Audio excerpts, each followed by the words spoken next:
Okay, that's okay.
Okay, folks, if we can everybody start to take your seats, we'll get started with the program just about a minute or so.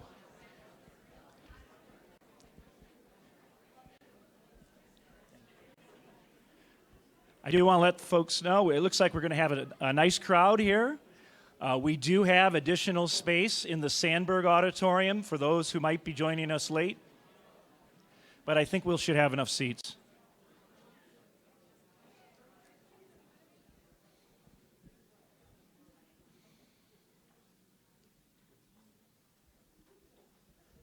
Okay.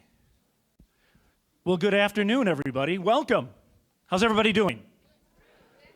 Thank you for joining us for our spring town hall. A little bit different venue.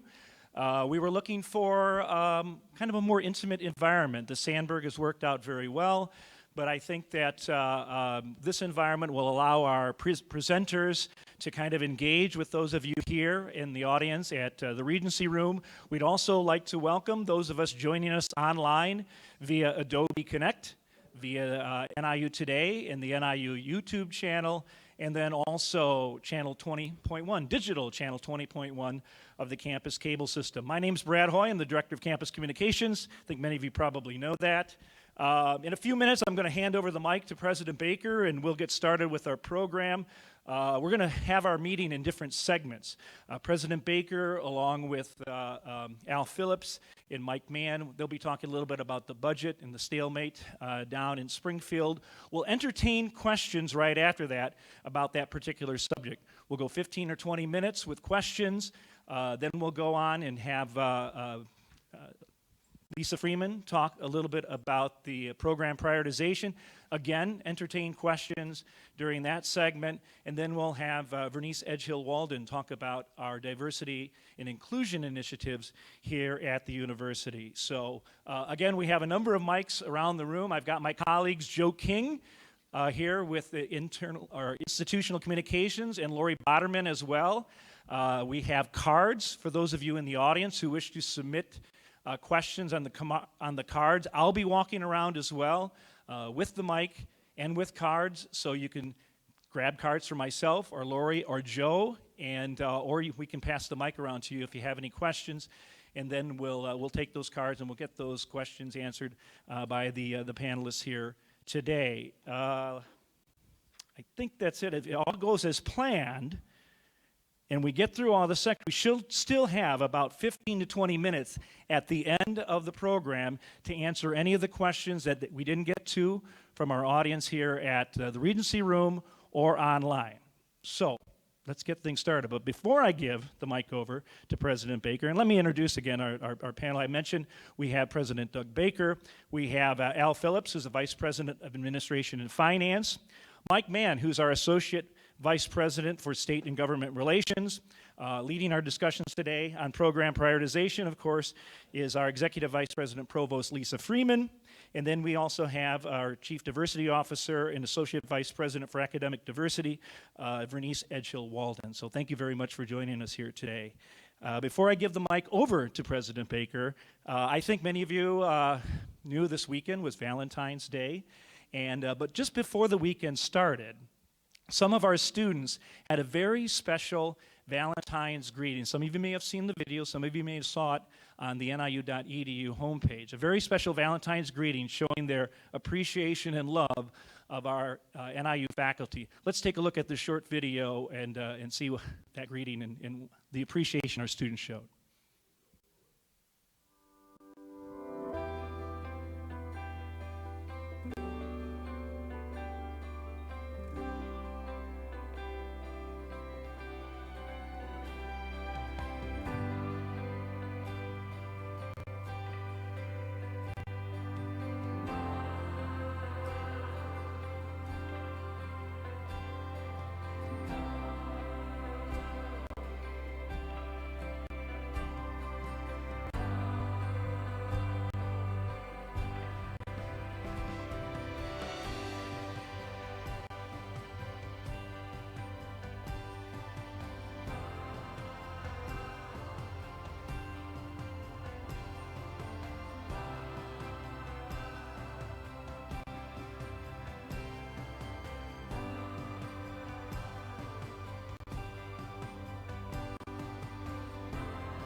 Great stuff. That's what it's all about, right?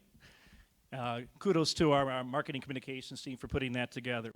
Well, without further ado, let's get started with our town hall program. Here is President of NIU, Doug Baker. Thank you. And for those of you who are standing in the back, we got a lot of chairs here up in the front. If you want to come sit down, feel free. If you want to stand, that's okay too, but we got a lot of chairs and a whole front row here too.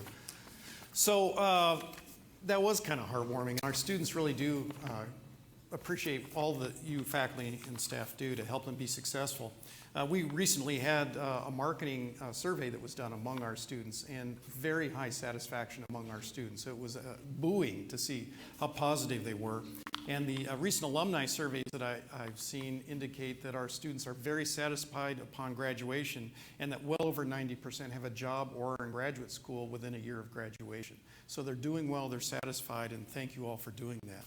And that's really important in these difficult times. That's what I wanted to start with today, is talking about where we are with the budget and where we are with the legislature. And so most of your questions that came in beforehand were around, where is the state? What are we doing right now? What's this crazy legislature and governor doing?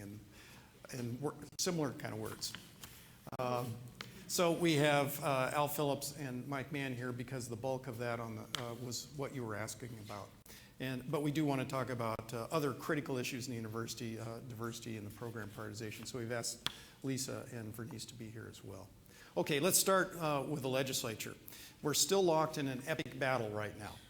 An epic battle between a governor that wants to reform the way Illinois is governed and a legislature that wants to do things differently than the governor. And so higher education and many of the human services are kind of caught in this crossfire. The debate really isn't about, is higher education important? It's not about, are these human services important? There's wide agreement they are.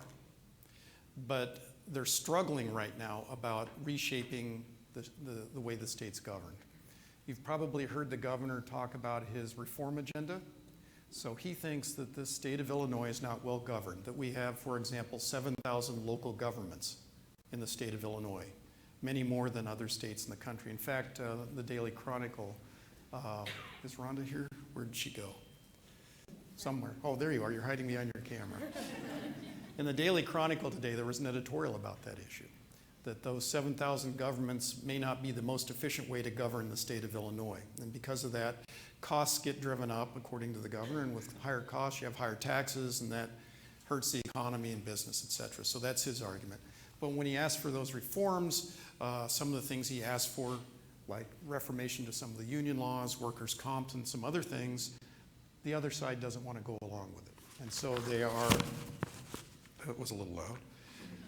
Maybe it wasn't. Maybe it was the crashing sound like that. So they're locked in this, and we're stuck. We're stuck right in the middle.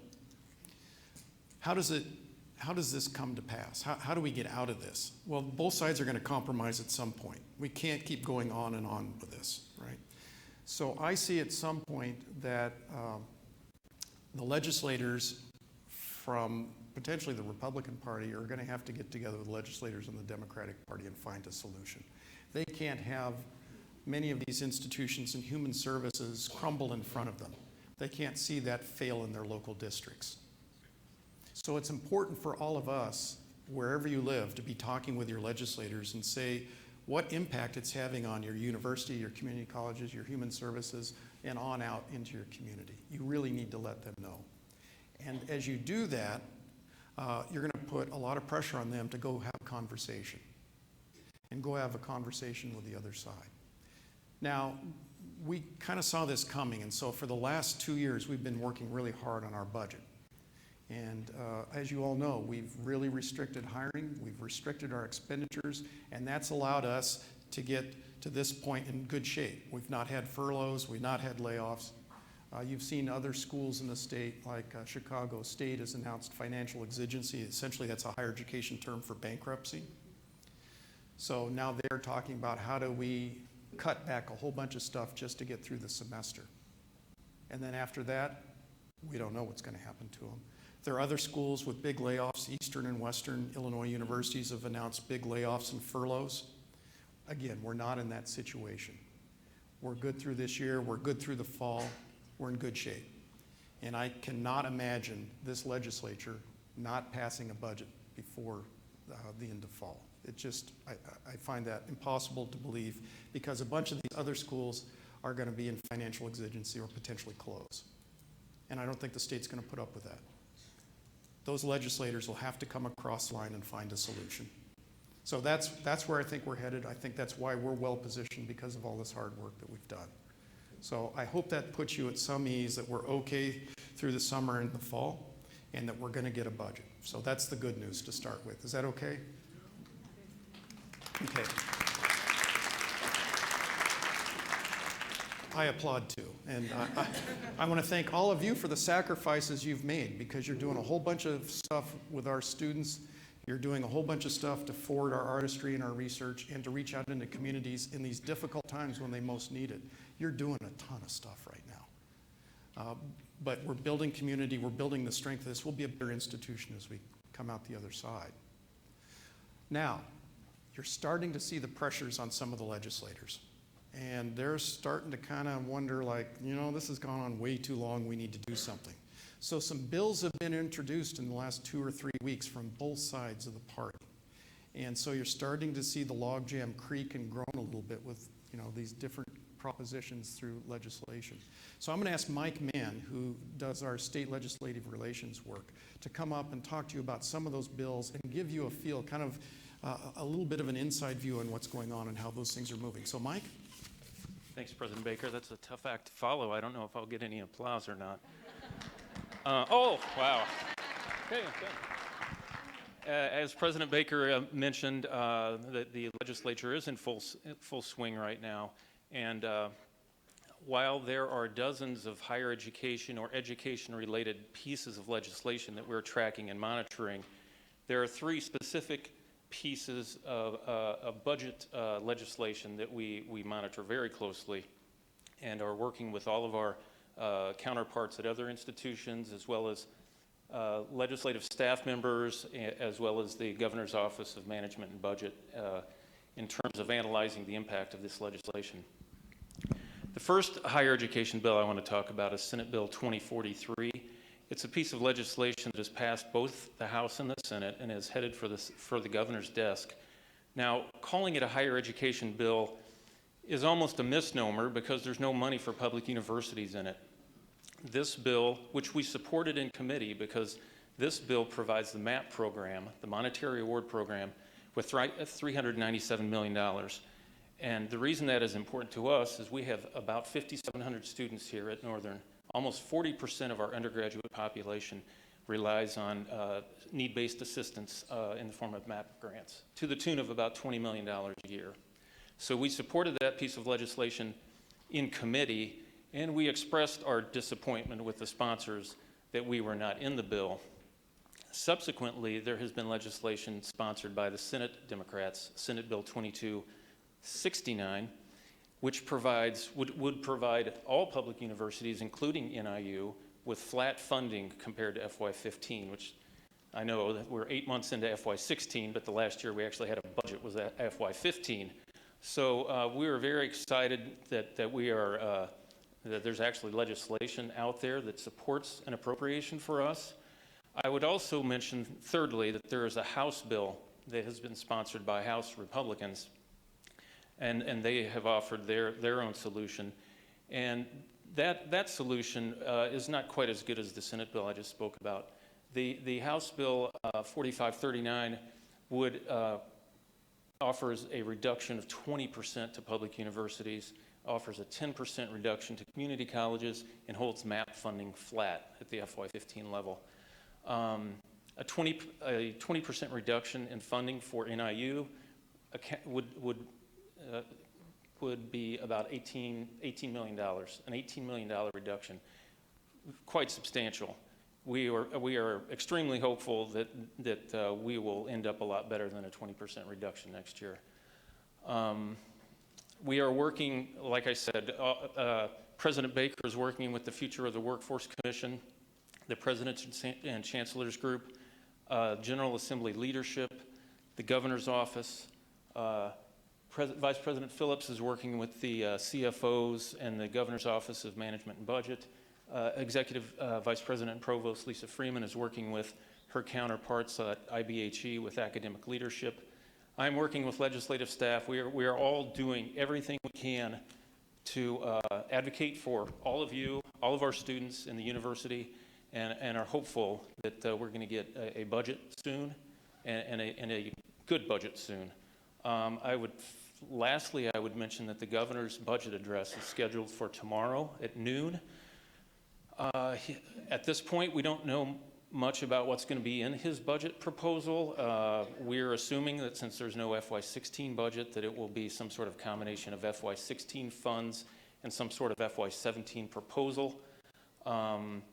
We're very, again, we at this point, we don't know what's going to be in it, but I will be presenting the results or analysis of that budget to the trustees on Thursday. And so hopefully the combination of the governor's budget message and these other bills in the House and Senate are finally going to get some movement, and we're going to get some traction for a budget. Any questions for Mike? Any advice for Mike? I keep saying to him, I'm going to fire you if you don't get a budget pretty soon. So. No, I don't say that. He works night and day to help us. So he's done a great job. Mike. I'm the guy he tells he's going to fire. Yeah. What a wonderful segue. I started growing a budget beard about 8 months ago, but I started looking like ZZ Top, so Not good. Not good. No. Tres hombres. All right. So, Vice President Phillips, next? Yeah, let me introduce Al. So many of you know Vice President for Administration and Finance, Al Phillips. Al's been with us about a year.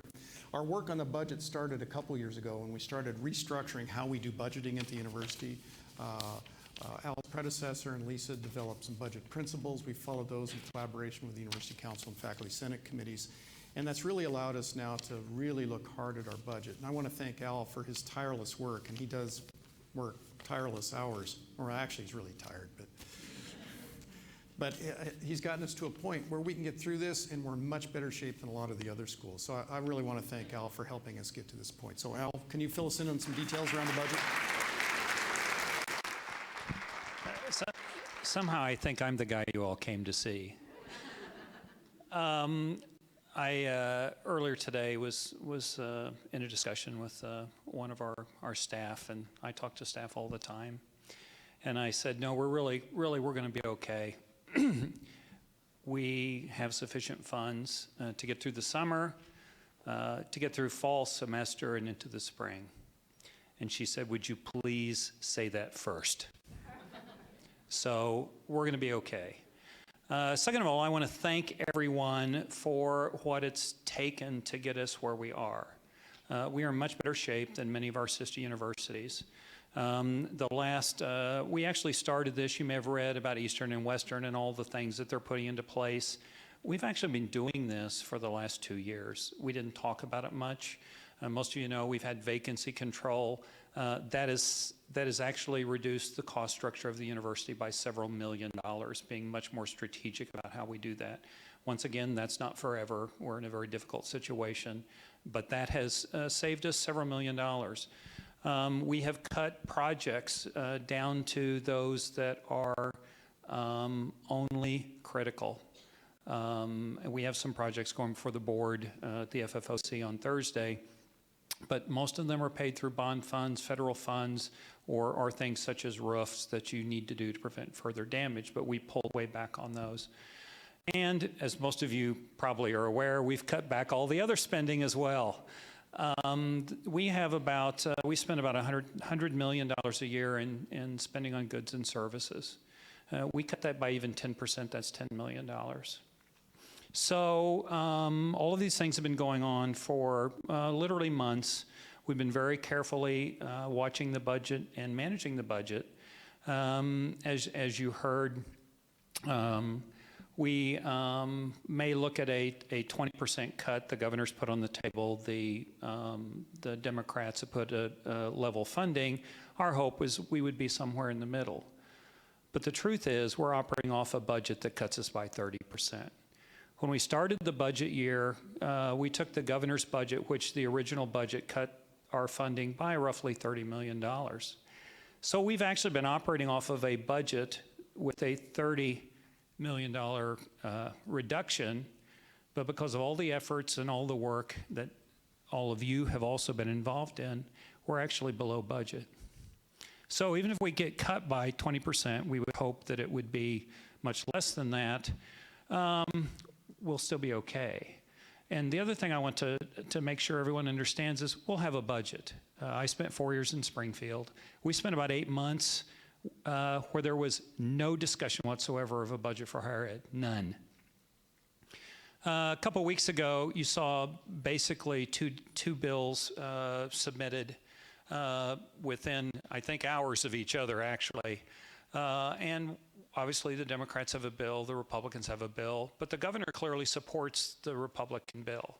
So there are issues associated with, or as I say, they've started the dance, and eventually they'll reach some sort of a compromise, and I firmly believe we have a budget. We'll have a budget. Along with that is a concern about MAP funding for our students. As you heard Mike say, about $20 million comes to our students in terms of MAP funding.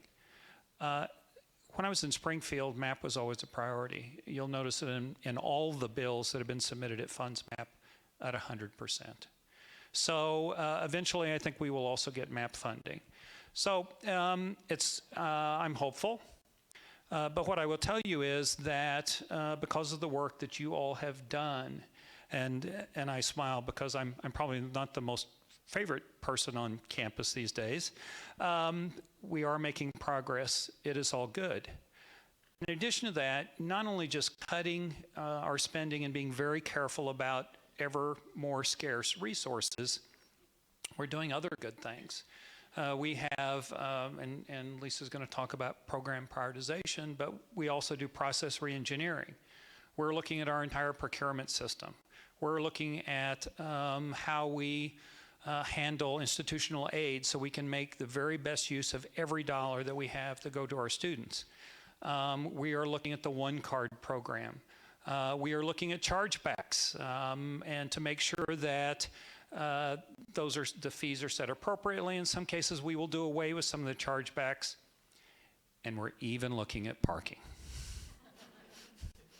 The two most contentious issues in any organization that I have learned over the years, office space and parking space. So we're also taking a look at parking to see if we can do those things better. One of the wonderful things that I get to do, you might have heard of Moody's, that issues credit ratings for bonds and indebtedness for states and other institutions. Not too long ago, they downgraded Illinois' bond rating. They downgraded ours as well, as long as pretty much all the other universities. And so I get the wonderful opportunity to have conversations with the Moody's folks on a regular basis. And so probably next week sometime, you'll probably see something come out with Moody's. But in these discussions, we talked about all the great things that we're doing here, that we're doing all the right things. We're taking all the right steps. We through scrimping and saving, we have built our reserves up so we have a cushion to get us through the summer and into the fall. We're doing program prioritization so we can make sure that we're reinforcing those things that are most important to the university, to our students, to our staff and faculty. We're taking a look at all of our processes and procedures. We're putting a budget process in place that is much more transparent. Everyone is on the same page. You have real budgets. Everybody has the same information. And so that's also going very well. And so the person at Moody's that I was talking to agreed that we are not in the same category as some of the other institutions that are struggling. So that's the first thing, that we're much better positioned.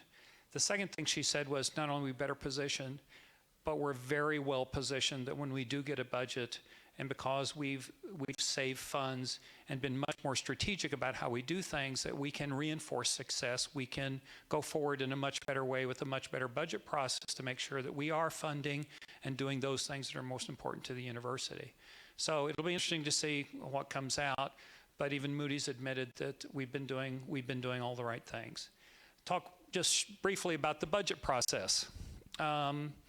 We recently initiated a new budget process. We are having budget reviews, and we recently had a mid-year budget review. We now have data that all the budget officers have that's the same across the institution. People now have real budgets with real money.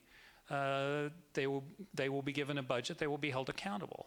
But now we're all operating off of the same page, and we're consistent across every division and department across the university. We also had a mid-year review where each of the vice presidents, we spent 4 hours with President Baker, and each of the vice presidents talked about their budgets, their issues, their challenges, their unfunded requirements. And one of our challenges is going forward is I laugh and say we have a number of orphans. These are unfunded requirements that are sitting out there that no one claims but have to be paid. As we go through this process, we are taking care of those unfunded requirements. We're finding them homes.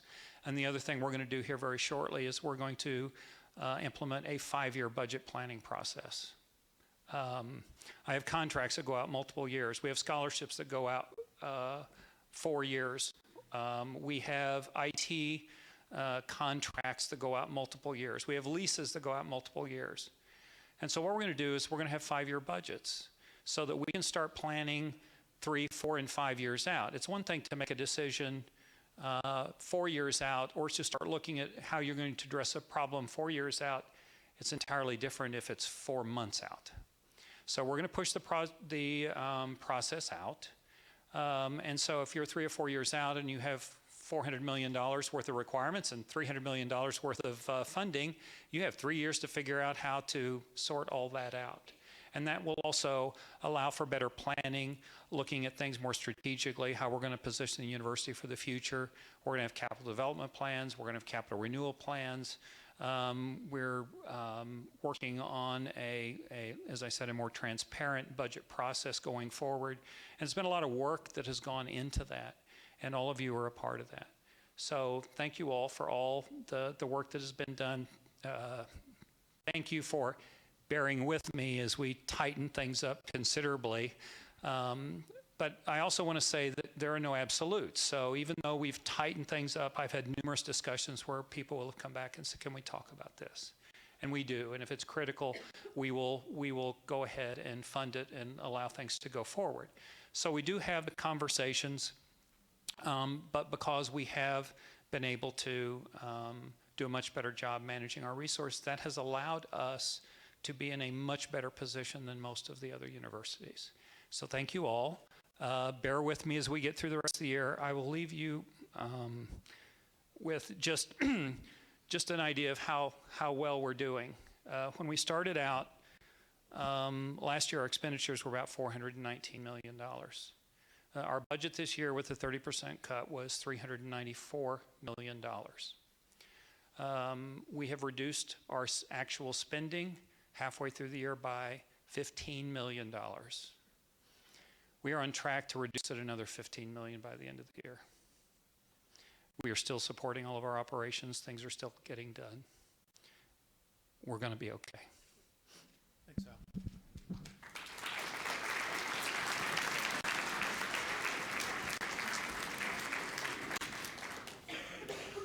Two more things, and then I'll open it up to questions on any of these topics, legislative or fiscal. Many of you have probably read in the newspaper about the Higher Learning Commission and a letter they sent to all the colleges and universities in the state, public and private. Have you seen that? So for those of you who aren't familiar with the Higher Learning Commission, that's the regional accreditor for the federal government that says you're accredited. And that means that you have resources to fulfill your mission and you're doing it. Without that accreditation, you can't receive federal funding. So Pell Grants, research grants, all that stuff would go away. So because of the distress in the state, and because MAP funds go to private institutions as well as public, they've sent a letter to every school in the state, every university or college in the state saying, are you viable? And if you're not, what are you doing to get ready to shut down and gracefully help your students find another school? So we will respond to that letter Friday, and we'll say just what Al said. We're not in any imminent threat, and we're in good shape, and we're fulfilling our mission. So that's good news. So if you read about that in the paper, we're in good shape there. So I wanted to say that. The other thing is, part of the cutbacks and the sacrifices we've made here are compensation increases for you. And we've got to address that when we get a budget back. That's got to be a high priority for us. So, we've deferred maintenance, we've deferred purchasing, we've deferred new programs and hires, but we've deferred your compensation for far too long. So I just want to reinforce for you, we know that, we've got to address it, but where we are right now with this unknown budget, we can't do it right now. We couldn't do it fiscally or otherwise. So just be aware, we got it, we know it, we're going to address it, okay? So those were the two other things I wanted to add on HLC and the compensation issues. Questions for any of us on these issues? There's a mic there. No, go ahead. Oh. I'll carry it over. Yeah, anybody?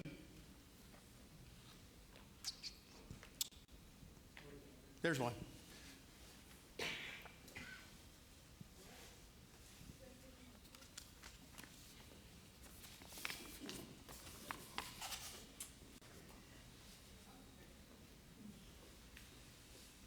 Pass her down. Hi, my name's Leah Nicolini with the Northern Star. I was just wondering if there's a place we could view the budget that you're talking about, the one that all the budget officers have now. Vice President Phillips. Tony, you got it? Check, check. Got it. We've actually put together one of the things we've done in support of greater transparency. We put together a financial report that will be going to the FFOC on Thursday. Tell them what that is. The financial report or the FFOC? FFOC. They might not know that code. That's the Finance Facilities and Operations Committee. The board has a number of subcommittees, and that's the one that oversees the budget and the funding and financing and projects and those kinds of things. And so that will be public information. That is information that lays out. And what the report is, it's year-to-date, budget and actual, year-to-year. So it will list 15 and 16 spending, revenue and expenses for all the different categories year-to-date. And you can see on there how we're doing. And if you look through all the numbers, you will see that we have, in fact, reduced spending by about $15 million so far this year, which is a very significant accomplishment. So thank you all for bearing with us. But that information will be available shortly. Great. Thank you. Who's next? Patty? you. Patty Martinez from Housing and Dining. I'm wondering if you could comment, after Moody's has downgraded us as a university, you shared with us steps that we're taking to improve our credit rating. I'm wondering if you could share how that'll be evaluated by Moody's and what the time frame of that is, so that that's something that the general public would know about. Great. I'm the courier here. Maybe I should just hold on to this. That's not a bad idea. Basically, when they downgrade your bond rating or your debt rating, it means that when you go to the market to borrow money, it's more expensive. Illinois just did this a couple of weeks ago. As a result of their bond rating being downgraded, it cost Illinois another $53 million because our debt's more risky, that now could not be used for actual projects and those kinds of things. It doesn't affect us unless we want to borrow money. We're actually in better position, and the last time we were downgraded, we weren't downgraded as much as some of the other institutions, such as Eastern and Western. Actually, there were two issues for NIU. One was we have a lot of debt. Northern View and some of the other projects that we borrowed money for a few years ago contribute to that. The other thing is we're in Illinois, and so that does not help either. But what I will say is that certainly we're doing all the right things. And even in the last report where we were downgraded, if you read the report, they had a number of very positive things to say about us, and had we not had such carry so much debt and been in Illinois, we probably would not have been downgraded at all. So most of the impact is because we're in Illinois. They have downgraded all the institutions, and there's not a lot that you can do about it unless we were to move to some other state. So, I actually think that it will turn around. Here's how we get better. You know, when you're trying to lose weight, you can diet and exercise. And you can diet a lot and not exercise at all, or vice versa. Well, we, as a state, we need to diet our state budget, right? There's not enough revenue in it. So we need to raise revenues. So that's going to be some kind of tax increase. And then we need to reduce spending. And I told you the governor's take on that, which was reorganize local government, get rid of some things around workers' compensation, some other issues. There's going to have to be a compromise where we do both to get us to a sustainable statewide budget. We're what, a $38 billion expenditure budget, billion-dollar budget for the state right now overall. Higher ed is 4 years, it was 1.3 billion out of 38. So we're a small piece of that big puzzle. The state's got to get its act together. Then the bond ratings will go up for the state. We'll have a sustainable budget. All bond ratings will come back up. And then when we're ready to build, we'll have lower interest rates because of the better bond rating.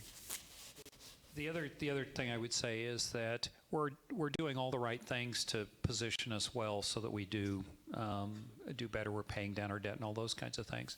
One things we haven't touched on, which I think we need to, is enrollment. That's the answer.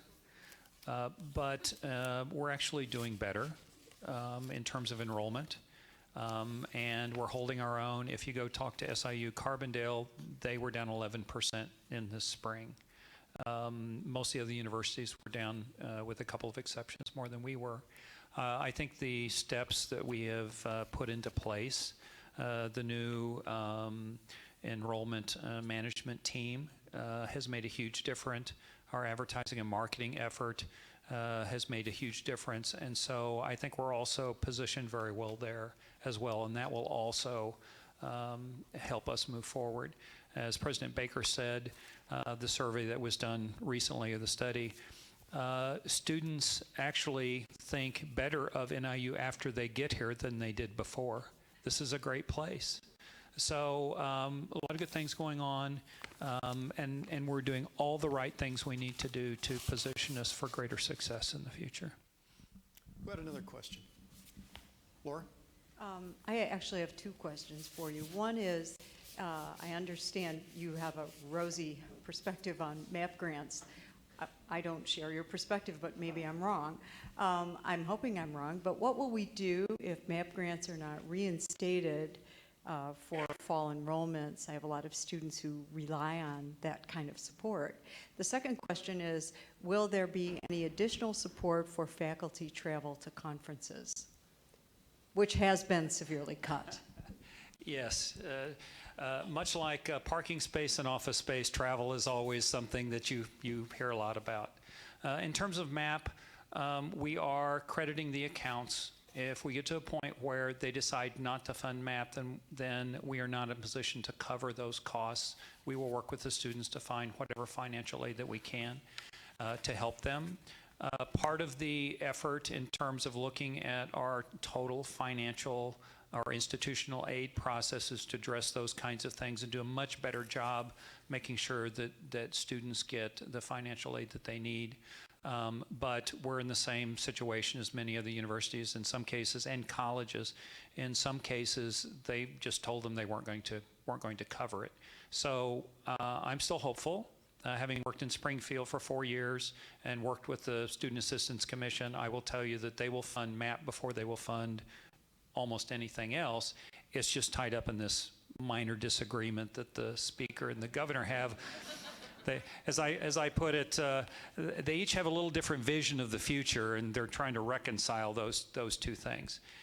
In terms of travel, pretty much we've cut back on all spending. We leave that to the discretion largely of the vice presidents and the departments. There are some issues associated with governor's guidance to what types of funds we can spend. Believe it or not, last year the governor put out guidance that said if you're going out of state and you're using appropriated funds, you have to get approval from the Governor's Office of Management and Budget before you can, I'm not making this up, before you can approve the trip. Now, however, I can drive from SIU Carbondale to Chicago, and that's okay, but if I drive from here to the other side of the Wisconsin border, I have to get the governor's approval to do that. So we are funding travel either through other non-appropriated funds, and we're working through that. We have not really pulled all the travel money. We're just being very careful how we spend it, and there is no absolute. And so we're leaving it pretty much up to the departments to determine what's appropriate and what isn't. Who's up? Joe? One of our online viewers submitted the following question. While I recognize that part of the intent is to alleviate fear of for our faculty and staff by continuing to say we are in good shape, it sends the message to the public that we are fine without state funding. What are we doing to message publicly all that we have done to, quote, tighten our belt, and that it is our planning that has enabled our survival? Our reserves won't last forever. I couldn't agree more. We, as Mike said earlier, we talk daily with the folks in Springfield. We respond to questions on a daily basis. It's a fine line between saying, okay, and I can't even tell you the number of times they came back and said, okay, tell us what day you're going to close. And they said, we're not going to close. We're going to do whatever we do to stay open. Well, tell me what day it is. No, we're not doing that. We are not going to give you a date when we're going to close. So we are basically telling folks in Springfield, because we've been working very hard for the last 2 years, we are in a better position, but at some point in time, without a budget, none of the institutions in the state can go forward. One of the things we didn't talk about was community colleges, which are in the same situation that we are. Now, they do get tax revenue, whereas the universities don't, but because they are much smaller, they essentially have no reserves. And so if you look at what's going on at Kish and other places, they're struggling as well.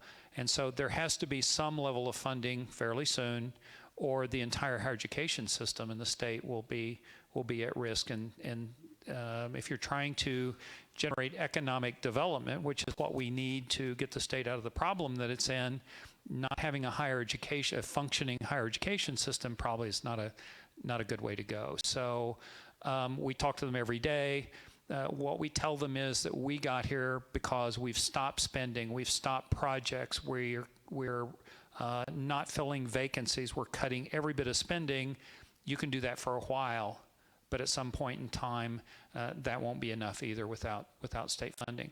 They may get us a little bit further down the road, but at some point in time, we're going to have to state funding, or none of the institutions in the state will still be here.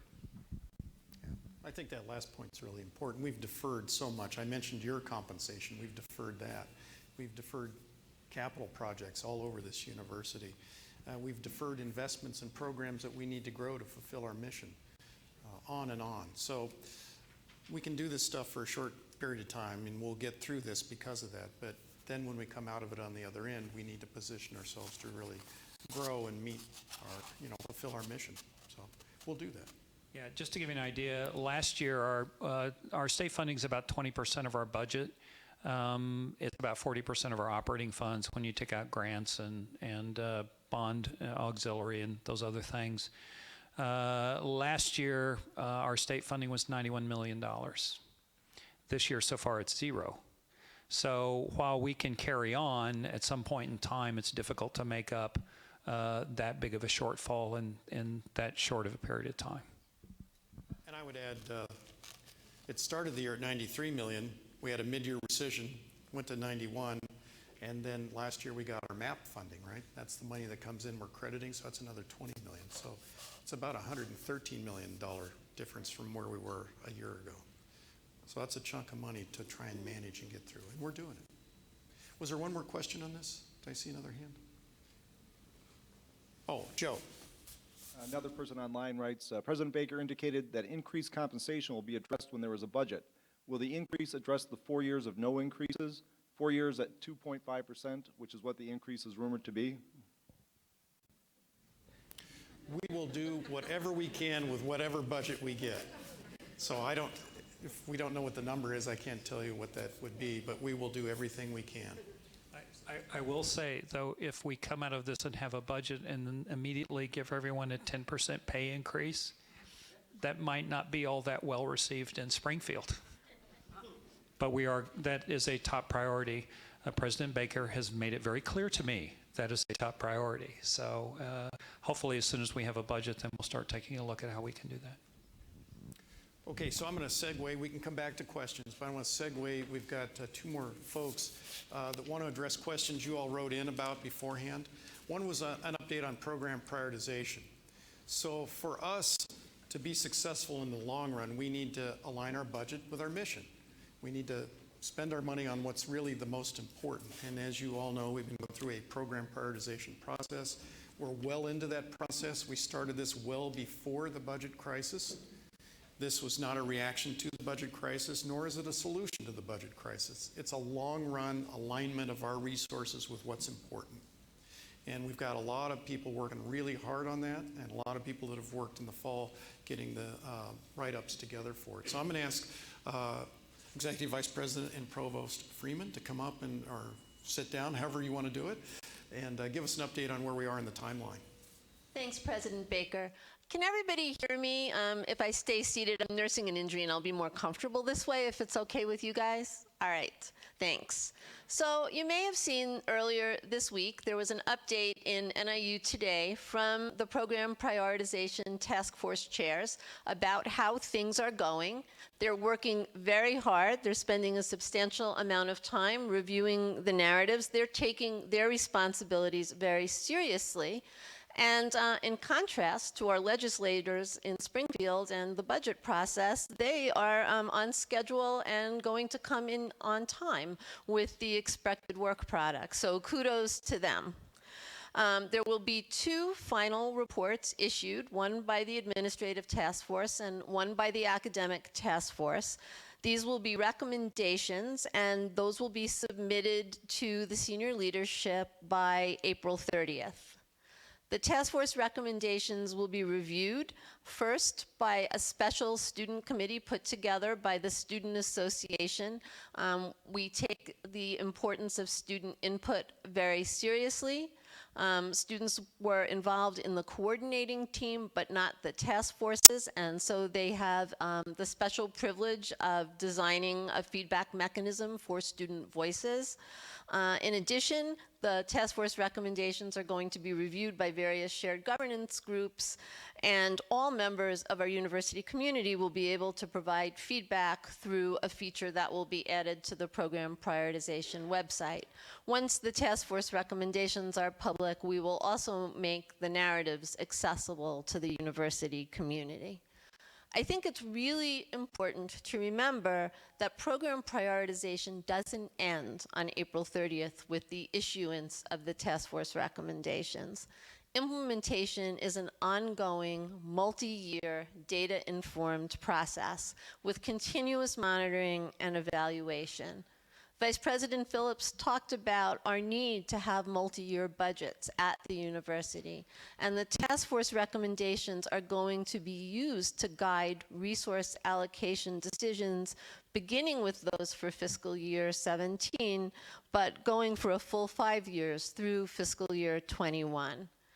We're still designing the policies and the practices that are going to link program prioritization to vacancy refill and multi-year budget processes. What I can assure you at this point is that the task force recommendations will not be implemented without extensive discussion and collaboration with the academic and the administrative divisions and the appropriate incorporation of our shared governance principles. So one of the questions that came in through Brad prior to this town hall was about whether or not the objectives of program prioritization have changed as a result of the budget impasse. And most emphatically, I can say no. As President Baker just told you, program prioritization is not a budget cutting exercise. It's a long game. It helps us make the most of the resources that we have, whatever those are. And that's never been more important than now. When we finish the program prioritization exercise, or at least the first round of it, we will have strengthened the university by shaping our programs and services to meet the evolving needs of our students and our society. And we're going to ensure that resources are available to support our most important mission-driven programs. This is another way of saying we can't keep asking people to do without, and we can't keep asking people to do more with less, so we need to devote our resources to the things that are the most important to us, to the things that actually offer us an opportunity to grow our resources, and we need to link our budget and our mission in a way that creates a multi-year budget that emphasizes quality and efficiency, that allows for investment in new programs, that allows us to have money dedicated for research, scholarship, artistry, faculty, travel, and that provides for investment in new programs and investment in our faculty and staff so that we can actually provide continually guarantees of appropriate compensation for the people who work so hard at NIU. As a result of this process, we'll also have taken really important steps towards becoming a much more data-informed culture. And the creation and storage and retrieval and consultation of information and data about our programs is going to become part of the way we make decisions and part of the way we do things to make sure that we continue to make the best use of our resources when we're in very resource-limited situations, as we are now, and when we have times of plenty, it's still the appropriate thing to do to keep our budget and our mission aligned and to be good stewards of the public funds. So I'm happy to take more questions about program prioritization. I'll answer them to the best of my ability, but before that, I just want to say thank you to everyone. The effort on this campus has been phenomenal. The narratives were written thoughtfully, they were submitted on time, the task forces have developed and owned excellent processes, and I'm very proud to be part of a community that has embraced this, learned from this, pulled their hair out over this, and still come together to try to make NIU a better place. Thanks. Yeah, thank you, Lisa. Questions on program prioritization? Joe. We have a question online. Is the Board of Trustees aware that program prioritization is not a budget cutting exercise? How do they view it? I have met individually or in pairs with every single member of the Board of Trustees to emphasize the point that program prioritization is a long-term planning strategy. I've taken with me to those meetings an example of an administrative program narrative, and for that I used the one that I wrote for the Provost's office. Since I own that as program officer along with the other Provost staff, I felt I was, within my rights to share that. And Vice Provost Douglas and others and I created an example academic program narrative to share with the Board of Trustees. We didn't want to use any particular programs, but we populated a template with the type of institutional data that was received by academic programs. And I went through with them what the goals of the process were, how we would use the data in the narratives, what the possible outcomes were. I left them all with time to read and absorb, and I guarantee that I will be going back to the Board of Trustees to make sure we have a continued shared understanding of the goals of program prioritization. And the board has passed a resolution in support of program prioritization, so it is a priority for them that we do this. I will also say that we're interviewing for a number of academic leadership positions, and I've had the pleasure and the genuine pleasure of having dinner with members of our Board of Trustees and candidates for dean positions on our campus. And during those dinners, the chair of the Board of Trustees and the trustees who have been present have articulated very specifically to the candidates, not only their buy-in for their program prioritization process, but their pride in the way the campus has executed it and their understanding that it's part of a long-term strategy to link budget and mission. Good. Joe, any others online? Nope. Okay. Any others for Lisa? Lisa, I appreciate the communication you've done over the last year and a half of this process and the teams that are now reviewing them. I know a lot of work is going into them. I see sometimes people, after they come out of them, and of course they won't say what's going on. They just say, that was a lot of work, my brain hurts. Or I'm exhausted, but it was exhilarating too, is another thing I hear. And I'm learning so much about the institution. So I think that this is really going to be an excellent way to build the institution over time and put our money where it is most needed. If I could just add, in addition to me and the 40 people who are sitting on the task forces, there are a lot of other people who are deserving of those thanks. We have about 20 people who are participating in the coordinating committee, and when you look at everyone who's made a contribution to building the process, contributing to one of the narratives, we're talking about hundreds of members of the NIU community who've contributed to program prioritization. So there's gratitude for all of those efforts. Yeah, absolutely. Thank you. Thanks for saying that. Any other questions on any of that?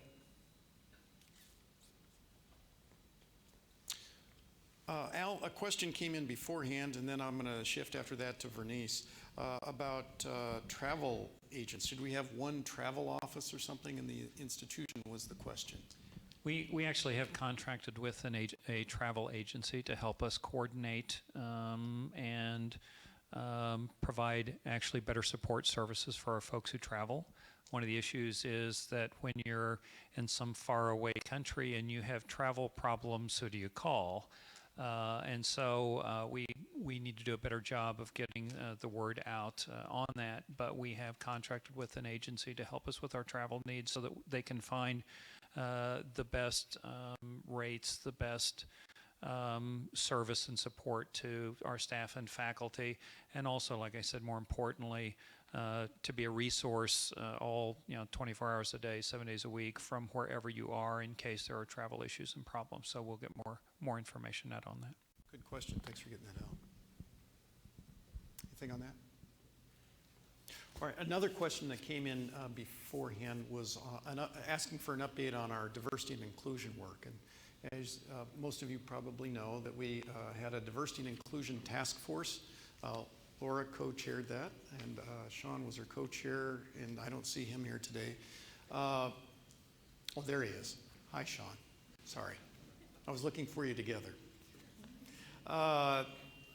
Excellent report. Many of you in here served on that committee. Great report. That's kind of laid some groundwork for Vernice and her work, but one of the top priorities was the hiring of a chief diversity officer. We went through a national search and hired Vernice, and she's doing an excellent job. And so we've asked her to come today to respond to this question about where we are with her observations after 6-7 months on campus, and where you think we're going. So Vernice, turn it over to you. Good afternoon, everyone. It's a pleasure to be here. I'm going to sit as well. Can everyone hear me and see me? Okay. So it's really great to be here. I think I have been here about 6 going on 7 months now. I've met with many of you individually or in a group, and if I haven't already, you might probably be on my calendar right now. I look forward to those conversations. You know, I have really learned a lot about NIU since I've been here, and it's a really great place. I think we have a community that is committed to engaging our community members in developing ways that we can enrich students' lives, students, faculty, and staff. And I think that we've made some progress, but I think we have a lot more to do. And I can say that even though it's a plan that I have developed, it is definitely a plan that is incorporates many of the things that I have heard faculty and staff and students say that they think we need to do better at. And so you will see this plan. It's about 16 pages. In about a week, will be presenting it to various groups and departments and student organizations and student leaders about more specifics. But today I wanted to just talk about some highlights about it, and then I can take questions. So I want to thank the Diversity and Inclusion Task Force and Sean and Laura for giving us this blueprint of what we need to do moving forward.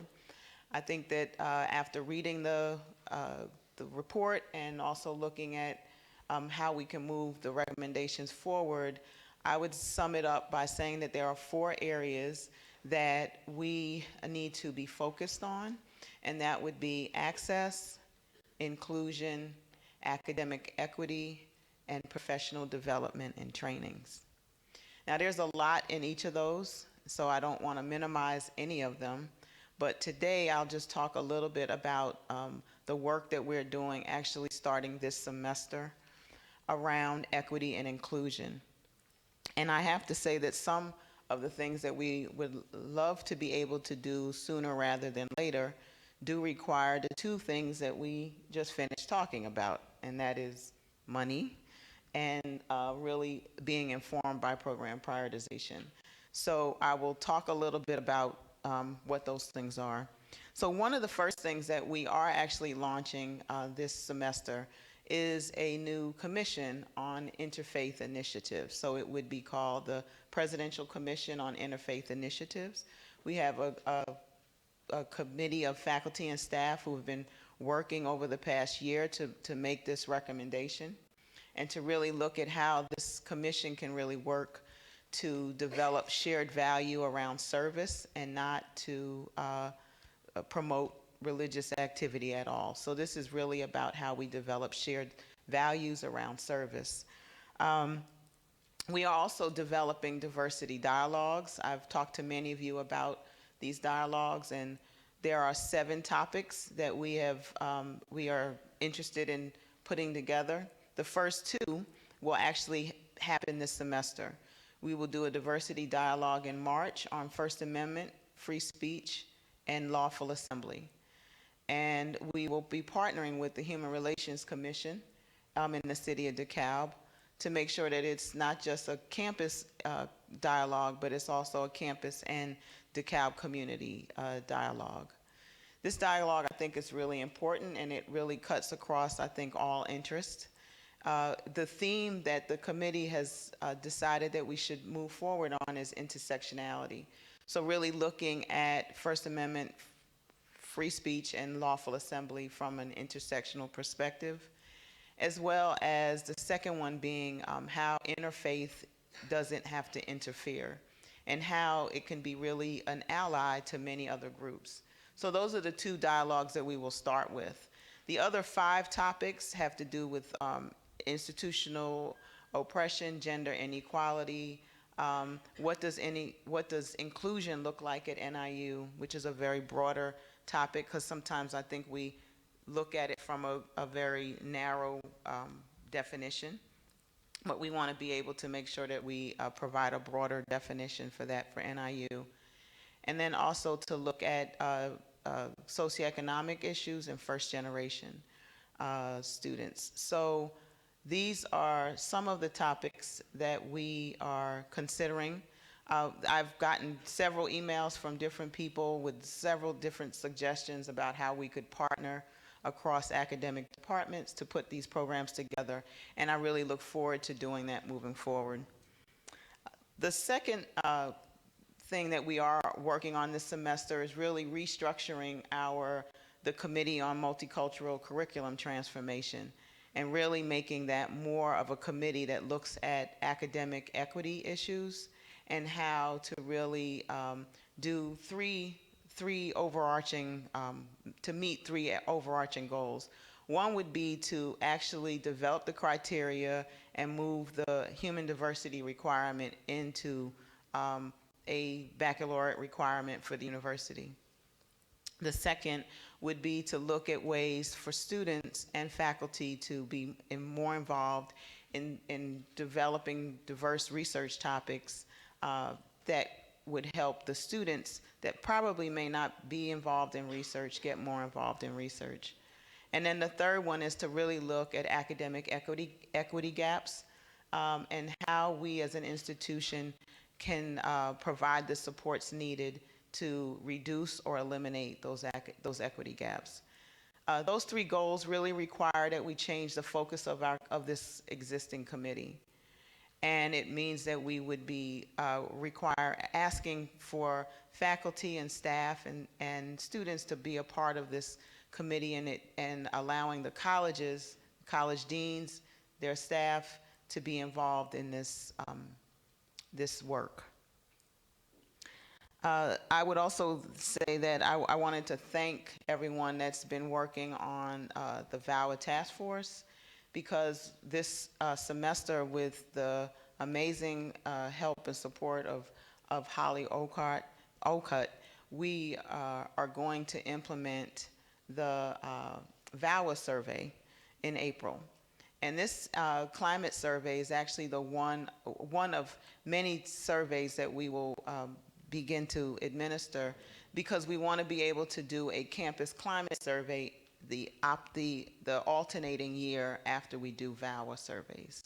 So we'll do a Violence Against Women campus climate survey, and then the following year we will do a comprehensive campus climate survey. That requires definitely more involvement from faculty and from staff, and the commissions will be working on that project as well. When I first got here, there was a discussion about how can we better support persons with disabilities, and more specifically, how do we provide looping devices in the classroom? And that, I think, is an example of something that we are very ready to do, but it's on hold because of capital project funding. But I do know it's on the list of things to do, and Al reminds me that once we get the budget, we will see some movement in that area. And then two other things is just that we will also be looking at how we implement gender-neutral restrooms.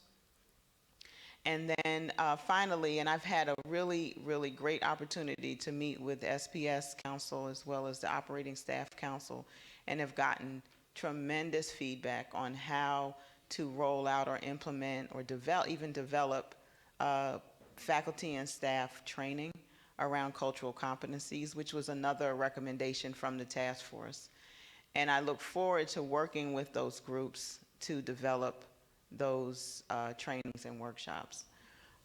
There are far more other topics that we have and opportunities to work on these recommendations, and they're longer term projects, and they'll take about 3 years over time to do, but these are the highlights that we're working on now. So I wanted to thank everyone for their input. I look forward to continually hearing more of that input, and I look forward to working with students, particularly on the issues and concerns that they've addressed as well. Thank you, Vernice. Questions for Vernice?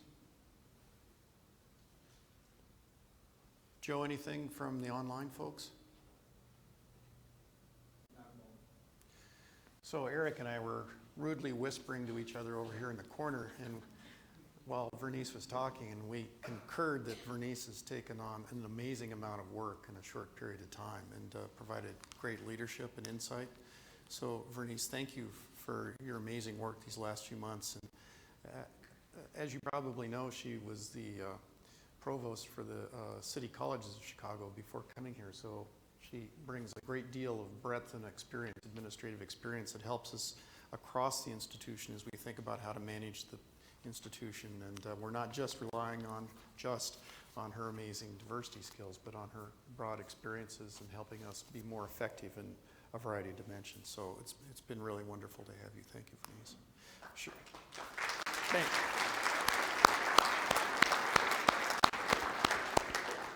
You sure there are no questions for her? Okay. Yeah.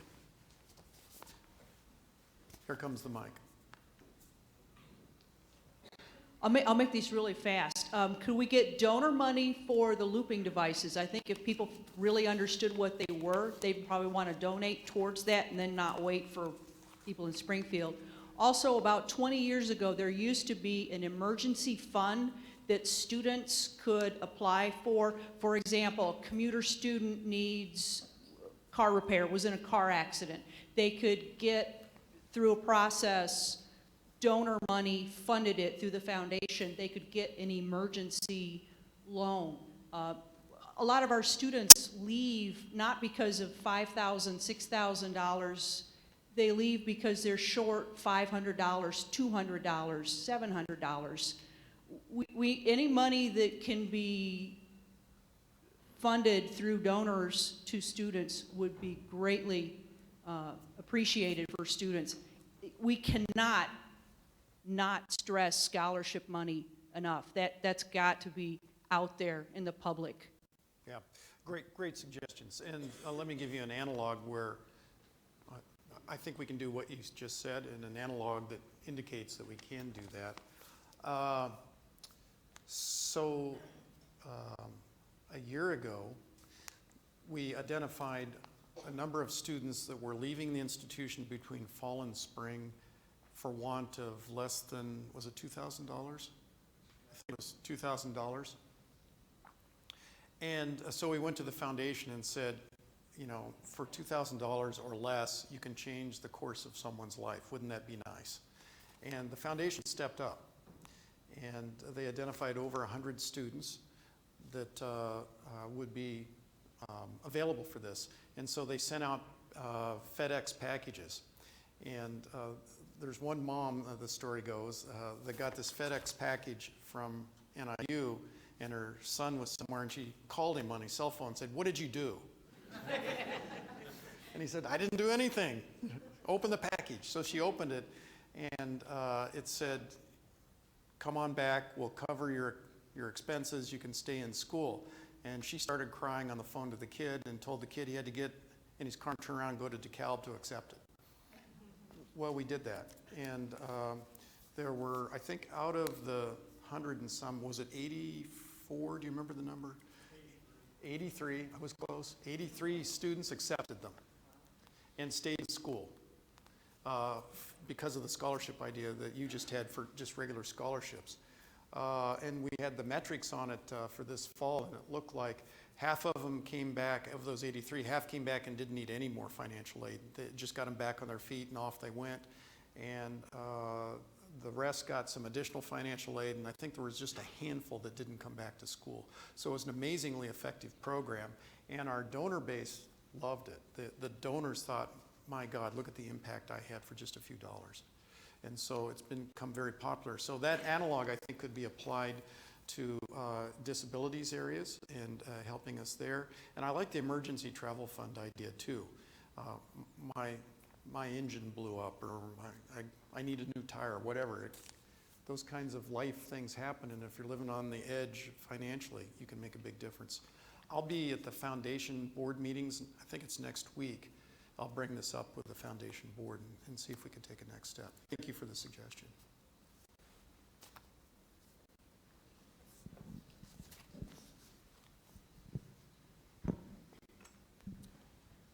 Earlier, you all said that if there's not a budget, that you all won't be able to help students next year with the MAP grants. Now, my question is, how will you assist those students, incoming and current students, to actually help them find scholarships instead of suggesting, for instance, taking out more loans? Yeah. I'll start, see if Al has anything to add to it. So right now we have a financial aid task force that's underway. So the university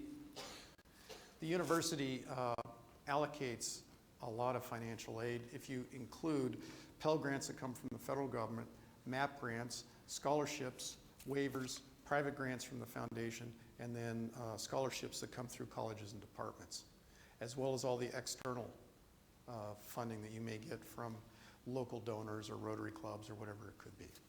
So in the past, we've not coordinated those as well as we could. So we are looking hard right now at how do we allocate those dollars, kind of like program prioritization, how do we get the right amount of money to students so they can be successful? So we're trying to take an internal examination about how we do that allocation process to best help the most students. So that would be one way to reallocate what we've got to the greatest needs. We're going to be doing fundraising around that, as I mentioned, and then if those can't be met, then we've got to help facilitate students looking for loans and other kinds of things. But I will say I don't anticipate, well, I anticipate, let me put it in the positive, I anticipate that the state will fund the MAP grants. There doesn't seem to be much debate on either side of the aisle or in the governor's office. They all agree MAP is important. It's important for universities, public universities. It's important for private universities because their students get it too. And it's important for community colleges. So there's a broad base of need, and I'm confident it'll be funded. It's just when. Okay. Is that it? Okay. Others? Joe.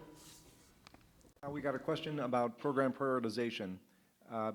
Since this is a long-term process, will the program prioritization website remain active into the future with continuing updates? That's a great question. We were just discussing that earlier this week. And we very much envision having a program prioritization website active.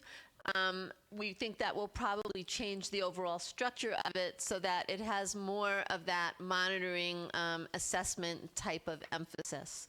So we will certainly continue to be as transparent as possible about the outcomes of program prioritization, and there will be a website to be consulted. It will probably be at the same URL, but we're ironing out details. Great. Lisa, I had one other that came in before the meeting, and it was for you, I think. It said, with so many acting director level positions, why don't we assess whether the skill set exists with the acting individual and save the search cost? So don't just hire, don't do a search. So when we're determining whether to address a vacancy with an internal promotion versus an internal search versus an external search, each case is different, and there's no one-size-fits-all policy. A number of factors are considered, and these certainly do include the cost of the search in both time, in terms of time and times and money, and also the skills of the individual who's filling the position on a temporary basis. Other things that we take into account are the interest and desires of the individual who's temporarily serving in the position, the unit, college, and department personnel, procedures, and bylaws, the history of succession into the position. Is this a position where we've waived searches repeatedly, or is this the first time we would be doing it? The overall impact on the unit of a promotion or an internal search. For example, would there be a ripple effect? And would the ripple effect of filling positions underneath the director position cause more training and or search expense? When we consider internal promotion versus internal search, we look at things like the potential for coupling an internal promotion to a reorganization that provides more efficiency for the unit and the opportunity for multiple employed individuals to advance. When we choose to do an internal search over an internal promotion, we create an opportunity to discover qualified individuals who are interested in advancement and who might not have had a chance to raise their hand and be on the radar for that. When we fill positions internally, either by promotion or by internal search, there are a number of advantages, and we acknowledge these. The approach is usually faster and less expensive. And internal promotion and internal search demonstrate in tangible ways to NIU employees that there are opportunities for advancement on this campus. Internal hires have strong knowledge of our institutional culture, our policies, procedures, and they have existing relationships throughout the university community. But externally searching also has positives that outweigh those of internal searches in some situations. An external search has the potential to attract fresh perspectives and new skill sets to the university, the potential to draw from a larger and a more diverse applicant pool. And when an internal candidate competes successfully in an open search, their credibility and their bargaining power is enhanced, and this can be good for the unit and for the department. So in summary, there's no right approach to fill all positions. Internal promotion is the best approach in some instances, and we look at each case individually and try to make the best decision for the unit and for the university. Wow, that was well thought out. Any follow-up questions? Okay. Other questions? Let me open it up to any other topics you want to ask about.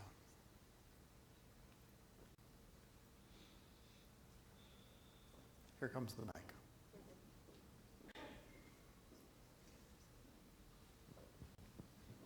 Well, Mr. Baker, like you, I can't believe that there won't be a budget settled by this spring. But a year ago, I couldn't believe that I would become a grandfather again. My children proved me wrong. A year ago, I could not believe that I would be able to look upon photographs of Pluto. NASA proved me wrong. A year ago, I would not believe that I'd belong to a union, but Ask Me proved me wrong. A year ago, I could not believe that there's a distinct possibility that in November there will not be neither a Clinton or a Bush on the ballot. That was a year ago. At some point, I think we need to look at the gravity of the situation. Is there anything that we can do as citizens or employees to move Springfield off the dime and to not hurt the university or its employees and its benefits? If we need to make phone calls, write letters, or storm the Bastille, point the way, Mr. President, and we'll storm it. All right, that's a great comment, and let me respond the way we did last week when we had a budget rally in Barceme Alumni Center. And some of you I see here were at that rally. And we had local leaders there on the stage with a charge. And the local leaders included Lori Borowitz, the new president of Kishwaukee College, who's been here 6 weeks. She's a wonderful person, but she jumped into the deep end, and she's had to make some cuts there. The Mayor Ray was there, student leaders, Greg was there, staff leaders, etc., students. And we all talked about the impact this is having on our community.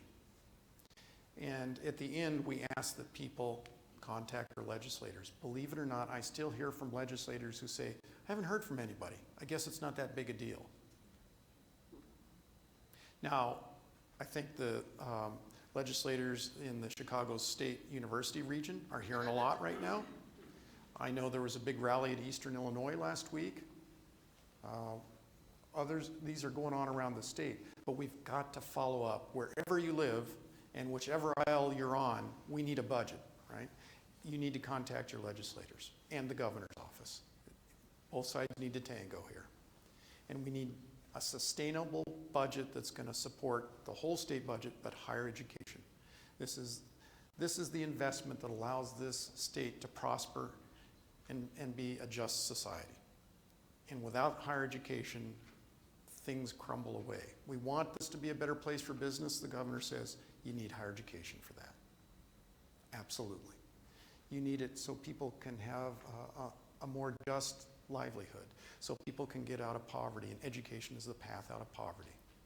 So I would say, Mike, what's the website? il.gov? ilga.gov. ilga.gov. You can look up your legislators' contact information there. I would say send them an email or call, and almost all of them will take your your call directly or have a recorder where you can leave a message. And Is there an NIU website with a link to that? there is on the alumni website, the Alumni Association website, and we can post it on our website. Where is it? I think we have it in our NIU Today story. If you go to NIU Today and the story that was about the rally, I believe that we have those links in there.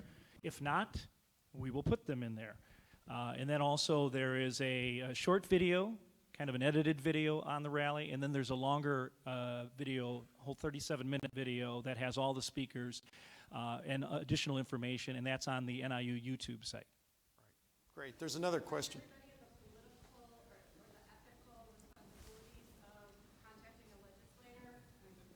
Yeah. So when you're contacting a legislator, do it from your personal phone and computer. Okay? You're not supposed to use state resources to lobby. So that was an excellent question, comment, reminder. Thank you. Well done. Bonus point. Hi, I have more of a comment than a question. I'm a first-year student here. That was a lisp. Sorry, I'm chewing gum. That's rude, but okay. I'm a first-year student here at NIU. Where are you and from? I'm from Cary, Illinois, by Crystal Lake. Really lame town. Don't waste your time come going on. there. But, and I personally, coming in, did not know about the budget crisis here at the school. And my education's kind of funded through the government at the moment. So I don't know if I'm going to be returning next year, but the way I kind of found out about the budget crisis was through my journalism professor. So I don't know if there's faculty in the room, and I'm sure most of you are faculty, and if any of you are professors, or if you have a lot of students or a lot of residents on campus that you can talk to, mention this to them, because I'm in the residence halls, and I'll tell you, like, most of the kids just care about like what the Kardashians are doing, or like the crappy dorm food, and they complain about it. And Ow. and sorry, but that's not the biggest issue, quite clearly. I like the dorm but, food. but I mean, I think that even though I personally read the Northern Star and I see it, I don't know if a lot of the younger students are as aware about this issue or how much it does impact them. They hear about it, but they're not as active. So if you do have a voice, and if you could tell them, let them know. Because personally, without my journalism professor, I would have no idea. Yeah. So. And if you want to become actively involved, if you're a student, the Student Association has been very good on these issues. And actually every year I've been here, I've taken students to the legislature to testify in front of the higher education appropriations committees.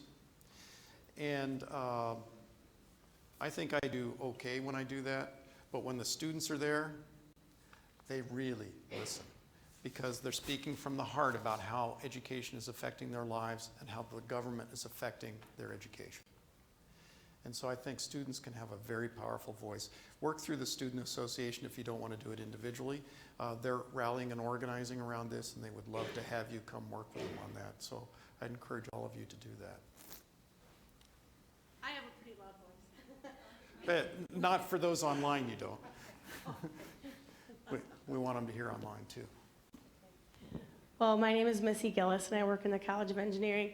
I just wanted to say on behalf of myself and my colleagues to thank you.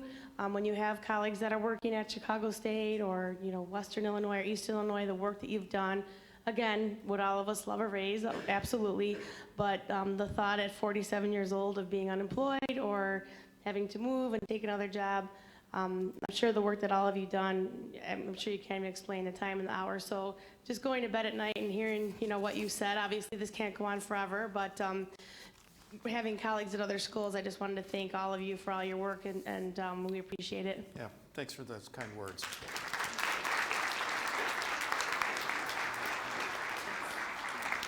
So I'll be back in Springfield in the next few weeks, again, for these appropriations hearings, Groundhog Day, kind of.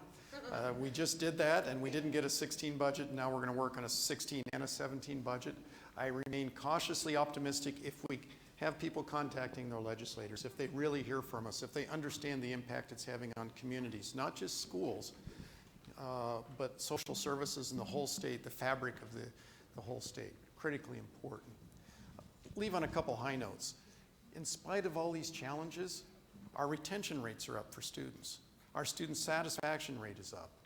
2 years in a row now, we've won the Carnegie Professor of the Year Award for Illinois. Dan Gibo a year ago and Brianna Collar this year. That's good.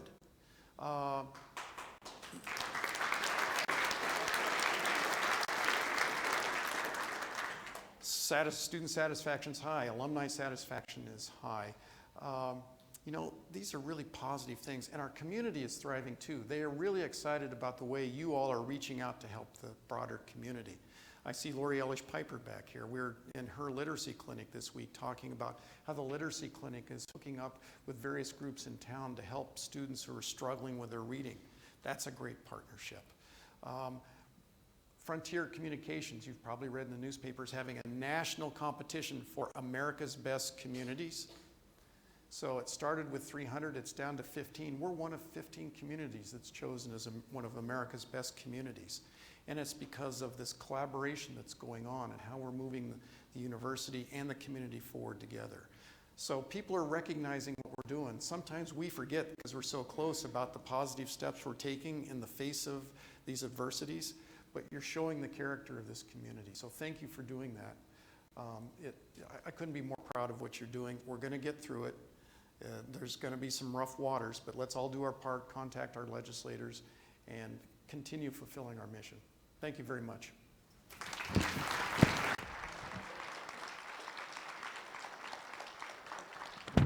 before you go, we have speaking of inspiration, right before our finals, late in December, we put together a little video to kind of give our students inspiration as they headed into finals week, and it's fantastic. So if you haven't seen it yet, we're going to play it here.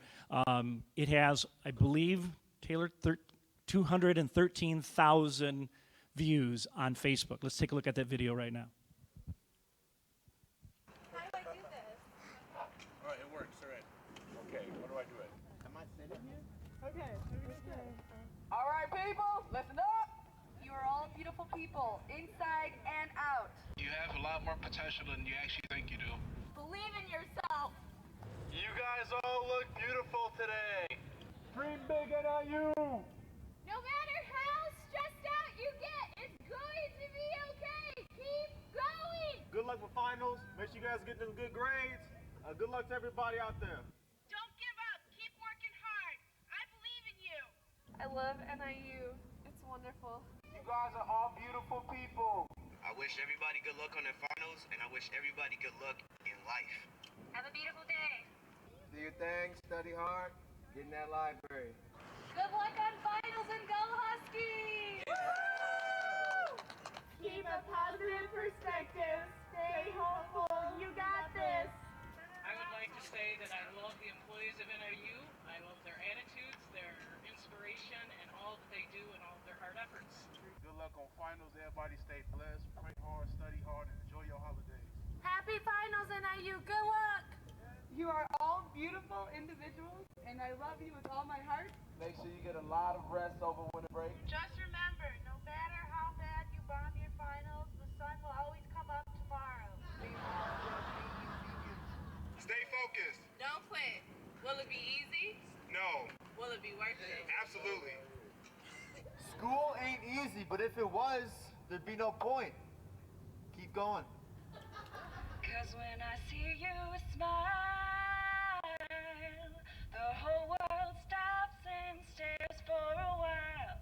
'Cause Huskies, you're amazing, just the way you are, yeah.